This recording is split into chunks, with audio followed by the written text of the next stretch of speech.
什么以色列会在此时突然暴打伊朗？中东局势为何在这一刻突然变得紧张起来？怎么这场战争又能频频看见美国的身影？而它的终极目的又是些什么呢？今天我们不谈意识形态，不谈对错，甚至不谈军事，直接从最现实、最直接的角度出发，经济利益来聊聊这场冲突。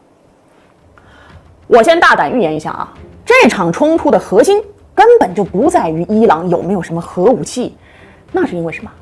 别急啊，揭晓答案之前，咱先回顾一下前几年的俄乌冲突。俄乌这3年打下来，大家都该看明白了吧？全球能源市场当年被搅得是一塌糊涂，原油一度飙到130美元一桶，欧洲天然气更是疯涨了10倍。那打到现在战况如何呀？欧盟经济衰退了3年，乌克兰千疮百孔，俄罗斯被各种踢出群聊，参与战争的双方可谓是都没讨到好啊。那么谁才是真正的受益者呢？美国就靠着倒卖天然气和石油赚的是盆满钵满，还顺带成为了全球最大的石油和天然气出口国。那这次的中东又是怎么回事呢？别急啊，咱还是先简单回顾一下。伊拉克、以色列、伊朗，这些名字在新闻里我们都是从小听到大的吧？有没有想过为什么这些国家老是在打打杀杀的？不就是因为他们这片地方宝贝太多了吗？尤其是什么能源。中东探明的石油储量高达8359亿桶，占了全球的近1半以上，堪称是世界油库。可以这么说，谁掌握了中东，谁就掌握了石油的话语权。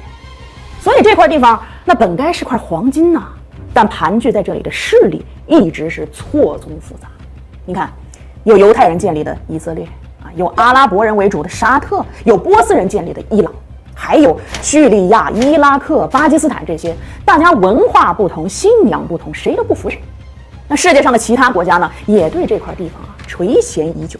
就比如美国，美国在这中间怎么玩的？拉拢一批，打压一批。比如以犹太人为主的以色列，那就相当于美国在中东地区的一杆枪啊，给钱、给武器、给技术，全方位喂养。而石油大国沙特也被美国拉拢成了能源大子，沙特用美元计价石油，美国为他提供军事保护，就这样一举奠定了美元霸权。那剩下的什么伊拉克、叙利亚、利比亚这些，要么就是被美国打服了，要么就是被收拾过好几回了。也就是说，现在的中东还能咬着牙跟美国硬刚一下的，只剩下伊朗这块硬骨头了。这些年美国就靠着在中东的话语权控制能源啊，它有多赚钱啊？看组数据，2024年美国出口商品排名，第1名成品油1336亿美元，第2原油1150亿，第3天然气950亿，后边才是汽车芯片这些所谓的高科技。也就是说，美国现在出口最赚钱的其实就是能源。同时，全球的石油交易也大多用美元结算。而油价的起伏呢，也关乎着美元美债的走势。那么此时的伊朗，他是什么角色？不但不听话啊，偷偷研发核武器，更关键的是，他手里还握着一块宝地，叫霍尔木兹海峡，就开在伊朗家门口。全球近20%的石油运输都得经过这里。再加上伊朗本身它也是石油天然气大国啊，相当于手握阀门开关，随时都能影响着美元和美国的出口。那这对美国来说是绝对不可容忍的。所以你明白了吧？如今的伊朗就是美国在中东战略中的一颗眼中钉。与其说以色列和伊朗之间的战争是因为核武器，不如说是美国在背后打着全世界的算盘。你看现在的川普是不是也明牌了？美国袭击伊朗已经进入了倒计时。